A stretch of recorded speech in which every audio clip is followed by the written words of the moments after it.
اچھا جی، آپ سب لوگوں کو اپنے چینل پہ خوش آمدید۔ میرا نام سہیل عبدالی ہے اور وہی میرے چینل کا نام ہے۔ یاد کیے جائیں، چینل کا نام سہیل عبدالی ہے، میرا نام بھی سہیل عبدالی۔ اچھا جی، آج بات کرنی تھی مجھے اسٹیپ نمبر 6 اور 7 کی۔ یہ چل رہی ہے سیریز جس میں کہ میں آپ کو بتانا چاہ رہا ہوں 7 اسٹیپس جو کہ بیبی اسٹیپس بھی کہلاتے ہیں، وہ جو کہ آپ کو فائنینشیل اسٹیبلٹی اور نہ کہ صرف ابھی کے لیے بلکہ اپنے بڑھاپے کے لیے بھی۔ انہی 7 اسٹیپس میں ایک اسٹیپ ہے جو کہ آپ کے ریٹائرمنٹ فنڈس، جو کہ آپ اگر 60 سال کے بعد ریٹائر ہونا چاہتے ہیں تو وہ کیسے جمع کریں، وہ اس میں آپ سن چکے ہیں اور اس کے بارے میں کچھ چارٹس وغیرہ گرافس وغیرہ سب دیکھ چکے ہیں۔ لیکن اسی میں ایک اسٹیپ ہے کہ آپ اپنا گھر بھی لینا چاہتے ہیں۔ یہ ہے جناب اسٹیپ نمبر 6۔ اب وہ گھر لینے کے لیے آپ نے پہلی شرط پوری کر لی، پہلا اسٹیپ کہ آپ نے جو ہے وہ ایمرجنسی فنڈ جو 10 سے 50 ہزار کے درمیان میں تقریباً ہم نے سوچ کے رکھا ہوا ہے تو آپ نے جمع کر دیا، اس کا آپ ہاتھ نہیں لگا رہے۔ اور دوسرا اسٹیپ ہے کہ آپ سارے قرضے اتار دیں، چاہے مانگا گیا نہیں مانگا گیا، سوائے گھر کے، اگر آپ نے آلریڈی گھر لیا ہوا ہے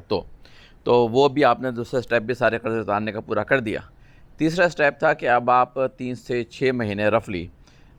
کے فنڈس جمع کر کے رکھیں، اور میں نے آپ کو سجیسٹ کیا تھا کسی بینک میں جہاں پر کہ انٹرسٹ بھی ملتا ہو لیکن لیکوڈ فارم میں، کہ جب آپ نکالنا چاہیں، یہ نہیں کہ سی ڈی وغیرہ میں آپ ڈال دیں کہ فکس 6 مہینے کے لیے 1 سال کے لیے، اس میں آپ نکال نہیں سکتے، اس میں اسکیم میں ڈالیں جو کہ یہی کمپاؤنڈ کی چائے ہو،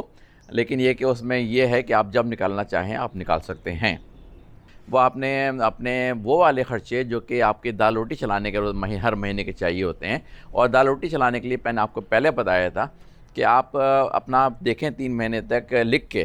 کہ آپ کے اخراجات ہیں کیا۔ وہ بجٹ نہیں تھا بلکہ اخراجات تھے۔ جب آپ کو 3 مہینے کے اخراجات پتہ چل گئے تو اب آپ کا ایک اسٹیپ آتا ہے کہ آپ بجٹ بھی بنائیں کہ مجھے اس بجٹ میں رہنا ہے، کیونکہ مجھے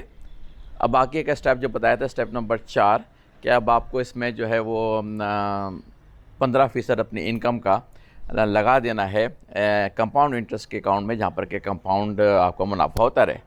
تو اسٹیپ نمبر 4، لیکن اس کو لگانے کے لیے آپ کو پہلے بجٹ بنانا ہے کہ میں کس پیسوں میں ہر مہینے زندگی گزارنا چاہتا ہوں۔ ایک تو پہلا آپ کو پتہ چل گیا ہے کہ ابھی آپ کتنے خرچ کر رہے ہیں، کیونکہ آپ نے لکھے سارے اخراجات 3 مہینے تک۔ جب آپ کو 3 مہینے تک اخراجات سارے پتہ چل گئے تو آپ کا اگلا اسٹیپ ہے کہ اب آپ بجٹ بنائیں کہ مجھے کتنے پیسوں میں اپنی ہر مہینے کے معاملات کو چلانا ہے، اور کتنے پیسے میں بچا کے، جو کہ 15% آپ کی انکم کا اس میں جا رہا ہے آپ کے ریٹائرمنٹ کے لیے، لیکن کمپاؤنڈ انٹرسٹ کے اکاؤنٹ میں بینک کے، لیکن اس کے لیے بجٹ، تاکہ بجٹ کے ذریعے آپ کو پتہ چلے گا کہ آپ کیسے یہ پیسے بچا سکتے ہیں، کہاں پہ آپ کو کٹنگ کرنی ہے، کہاں پہ آپ کو معاملات کو ذرا ٹائٹ کرنا ہے تاکہ آپ یہ 15% نکال سکیں۔ اب اسی بجٹ کو لے کے تھوڑا سا اور میں نے آپ کو ایک اور ویڈیو میں بتایا ہے کہ ذرا سا ٹائٹ کریں کہ آپ 10%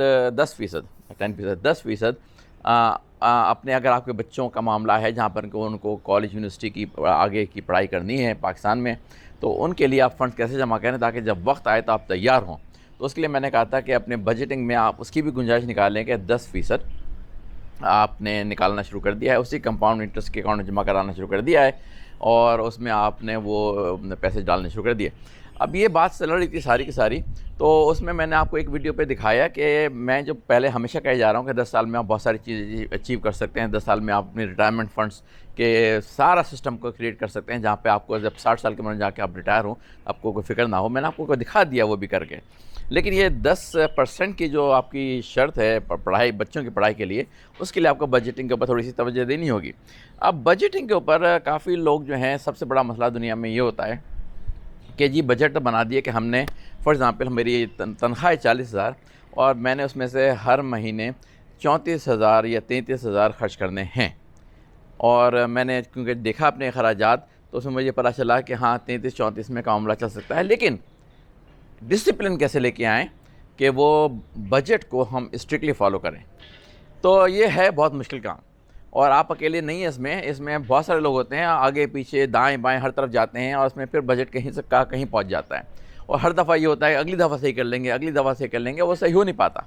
تو یہ ڈسپلن لانے کے لیے دنیا میں جب جو لوگ 7 اسٹیپس کو فالو کر رہے ہوتے ہیں ان کو ایک طریقہ بتایا گیا ہے،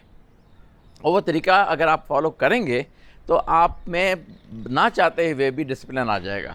وہ ڈسپلن جو کہ آپ کو پھر پریشانی سے بچائے گا کہ اس مہینے تو بہت زیادہ پیسہ خرچ ہو گیا، اس مہینے تو پھر کیا کریں، پھر اس مہینے کیا کریں. تو انہوں نے ایک سسٹم نکالا ہے، اور سسٹم پاکستان میں تو بہت آسانی سے فالو ہو سکتا ہے.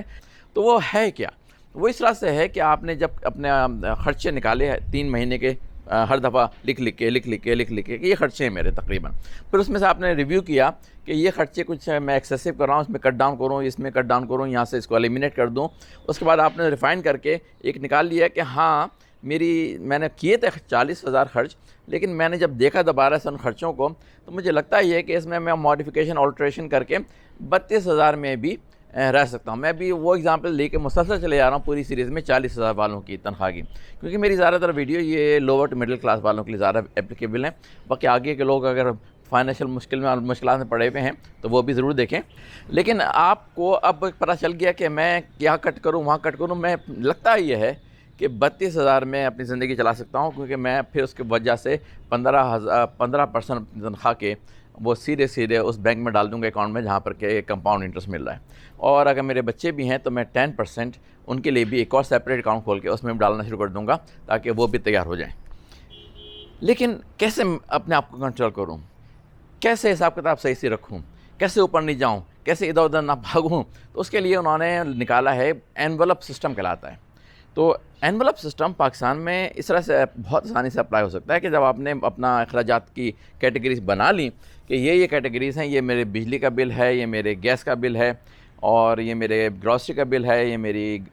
پیٹرول کا بل ہے، یہ میری خریداری نارمل خریداری جو میں کرتا ہوں کپڑوں کی ان چیزوں کی اس کا بل ہے، مطلب اتنا اماؤنٹ لگا ہے. تو اب آپ کیا کریں، جب آپ کی تنخواہ آئے جو کہ پہلی کو آتی ہے، 26 کو آتی ہے، 24 کو آتی ہے، جو بھی آتی ہے، اس میں سے آپ نے پہلا کام تو یہ کہ 15% سیدھا ڈائریکٹلی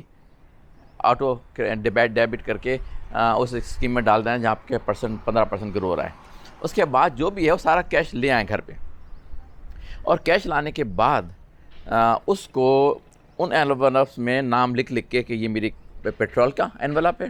یہ میری گھر کی بجلی کا انویلپ ہے، یہ میری شاپنگ کا انویلپ ہے، یہ میرا انٹرنیٹ کے بل کا انویلپ ہے، یہ میرے گیس کے بل کا انویلپ ہے، یہ میری ریپیئر مینٹیننس کا انویلپ ہے. آپ نے سارے انویلپس کے اوپر، یہ بچوں کو پیسے دینے کا فیس دینے کا انویلپ ہے، آپ نے سارے انویلپس کے اوپر وہ لکھ لیے. جب لکھ لیے آپ کو پتہ چل بھی چکا ہے کہ کتنا جاتا ہے اس میں ایوریج کے طور پہ، تب آپ نے اس میں سب انویلپس میں اتنے پیسے ڈال دینے. وہ انویلپس اب صرف اور صرف اسی مد میں استعمال ہونے. اگر آپ نے اس پہ لکھا ہوا ہے کہ یہ میرا شاپنگ کا، گروسری نہیں، جنرل شاپنگ کا میں نے بنایا ہے کہ ہر مہینے 2,000 لگایا کروں گا جنرل شاپنگ، کپڑے جوتے لتے وتے جو کچھ بھی ہیں، آپ نے 2,000 اس میں ڈال دیے. اب 2,000 ڈالنے کے بعد جب تک کہ اگلی تنخواہ نہیں آتی، وہی 2,000 اسی انویلپ میں سے آپ نے استعمال کرنے ہیں. جب انویلپ خالی ہو گیا، وہ شاپنگ ختم ہو گئی. جب تک کہ اگلی تنخواہ آئے اس میں سے آپ 2,000 دوبارہ ڈالیں، پھر آپ کے پاس دوبارہ شاپنگ ہے. یہ نہیں کریں گے آپ کہ اس میں سے نکال کے اس میں ڈال دوں، اس میں سے نکال کے ابھی اس میں ڈال دوں، پھر بعد میں دیکھا جائے گا. نہیں، جب آپ کو چل گیا پتہ کہ یہ آپ کا 3 مہینے کا ایوریج ہے، تو اگر آپ کا بجلی کا بل بھی آپ کو پتہ چل گیا کہ مطلب جو آ رہا ہے تقریباً 13,000 12,000 11,000 9,000 جو بھی، اب آپ کو مسلسل نظر رکھنی ہے کہ آپ کا بجلی کا بل آپ نے 9,000 کا رکھا ہے، آپ نے 9,000 اس میں انویلپ میں ڈالے ہیں. تو نظر رکھیں کہ بجلی کے اوپر زیادہ ایسے کسی وقت پہ بجلی وغیرہ تو نہیں جل رہی جو ضائع جا رہی، جو کہ میرا بل 10,000 آ جائے گا یا 11 آ جائے گا. تو آپ کو مسلسل نظر رکھنی ہے اپنے اخراجات کے اوپر. لیکن انویلپ کی وجہ سے آپ کنٹرول میں رہیں گے. ارے یہ انویلپ خالی ہو گیا، خالی ہو گیا کا مطلب کیا کہ آپ اس ایریے میں فردر شاپنگ نہیں ہوگی، فردر یوز نہیں ہوگا جب تک کہ آپ کے پاس دوبارہ سے وہ پیسے تنخواہ کے نہیں آ جائیں، پھر آپ دوبارہ سے اس کو ریپلینش نہ کر دیں اگلے 30 دن کے لیے. اس سے آپ کے اندر ایک ایسا ڈسپلن آ جائے گا، آپ کو مسلسل نظر بھی رہے گی کہ یہ انویلپ کم ہو رہا ہے، اس کو روکو ذرا کیونکہ اگر یہ ختم ہو گیا تو اگلے تنخواہ تک کچھ نہیں ہوگا. اس کو ذرا سا ٹائٹ کرو تاکہ آپ کا معاملہ جو ہے وہ اگلی تنخواہ تک چلتا رہے. تو یہ انویلپ سسٹم میں نے کریٹ نہیں کیا ہے، یہ دنیا کے سکسیزفل لوگوں نے کریٹ کیا ہے اور اس کو ریلیجیسلی یوز کیا ہے. اگر کیا زیادہ تر 90% سے اوپر بھی لوگ جو ہے نا وہ بجٹ کو آسانی سے مینیج نہیں کر پاتے. ان کے پاس پیسے آتے ہیں جاتے ہیں لیکن پتہ نہیں ہوتا ہے کہ اب کیا ہو رہا ہے کیا نہیں ہو رہا ہے. تو اگر آپ نے انویلپ سسٹم کریٹ کر کے کیش ڈالنا شروع کر دیا، کیونکہ پاکستان کا زیادہ تر بزنس کیش پہ چلتا ہے، تو پھر آپ جو ہیں آپ کو اچھی سے پتہ ہوگا، آپ کی اسپاؤس کو بھی، آپ کی بیوی کو بھی اور آپ کو بھی، کہ جی یہ انویلپ بنا ہوا تھا، اب یہ کچھ کم ہوتا جا رہا ہے، یہاں روکو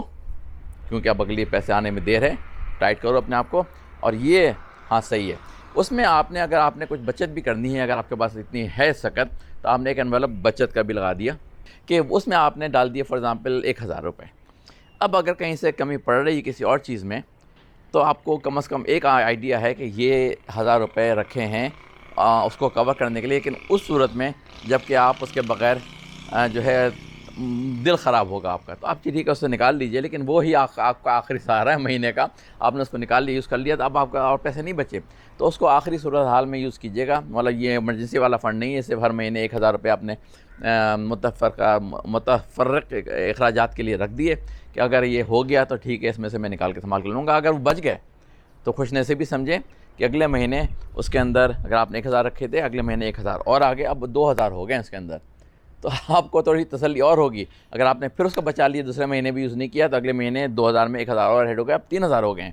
تو یہ اس طرح سے آپ اپنے آپ کو کنٹرول کر کے معاملات کو آگے بڑھا سکتے ہیں۔ بہت ہی آزمودہ طریقہ ہے انویلپ سسٹم کا، اور پاکستان میں تو بہت ہی آسانی سے ہو سکتا ہے۔ تو یاد رکھیے کہ اگر آپ کو ذرا سی بھی مشکل ہو رہی ہے اپنے بجٹ کو مینیج کرنے کی اور میں اس کو صحیح طرح سے کنٹرول میں چلانے کی، انویلپ سسٹم کو یوز کیجئے۔ میں آپ کو گارنٹی دیتا ہوں اگر آپ نے ریلیجیسلی انویلپ سسٹم کو مطلب بہت ہی سختی کے ساتھ فالو کیا، آپ کو کوئی پرابلم نہیں ہوگی۔ پھر ایسی عادت پڑ جائے گی آپ کو پتہ ہے کہ اتنے پیسے ہیں، آپ کو عادت پڑ جائے گی کہ آپ اس کو صحیح طرح سے چلا سکیں گے۔ تو یہ تھی میری ویڈیو اس ٹاپک کے اوپر، کیونکہ میں نے دیکھتا رہا ہوں دنیا میں کہ بجٹ بن جاتے ہیں، اخراجات بھی پتہ چل جاتے ہیں، لیکن اس پہ فالو کرنا مشکل ہو جاتا ہے۔ تو یہ انویلپ سسٹم کو فالو کریں، انشاءاللہ آپ کی مشکل آسان ہوگی۔ اچھا جی، اگلی ویڈیو تک کے لیے پھر خدا حافظ۔